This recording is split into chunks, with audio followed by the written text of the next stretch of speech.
Hi, this is Matt Nelson, president of CDC Comics. Now that we're grading pulps, I'd like to dive into some of the aspects behind pulp collecting. Pulps began around the turn of the 20th century and featured fast-paced, hard-boiled action stories that were geared towards an adult audience.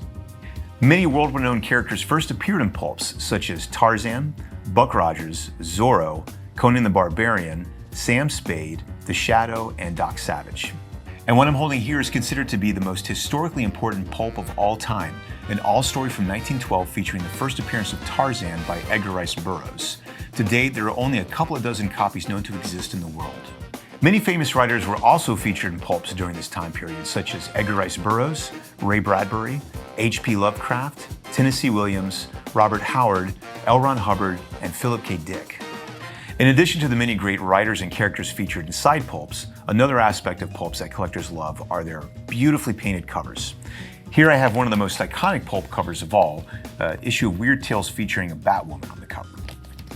There's also covers that are very lurid, like this thrilling mystery. And some pulps actually feature comic book characters, like this hooded detective featuring the Black Hood.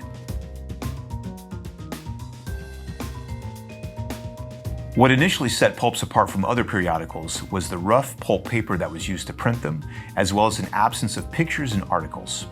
Most traditional pulps are the same size as comic books, but are often thicker with a higher page count. Some pulps are called bed sheets and are larger magazine size, and at the tail end of pulps, they actually shrank to the size of digests.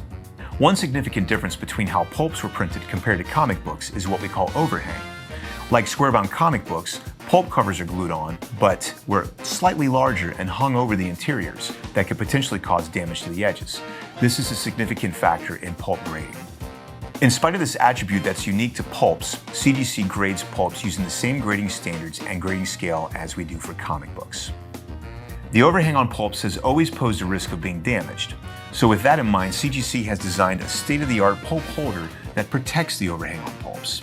In addition to CGC's pulp holder, we are also able to grade the larger bedsheet pulps in our crystal clear magazine holder. CGC has also introduced a new numbering system for pulps. Traditionally, pulps were numbered using volume and issue, which can be cumbersome for collectors. Therefore, CGC is going to start numbering each title beginning with number 1. Both numbers will be displayed on the CGC label. More information about pulp collecting can be found on CGC's website. This is a thrilling time for collectors that are new to pulps. There's so much to learn and there's so many great pulps out there, so I hope you have a lot of fun collecting them.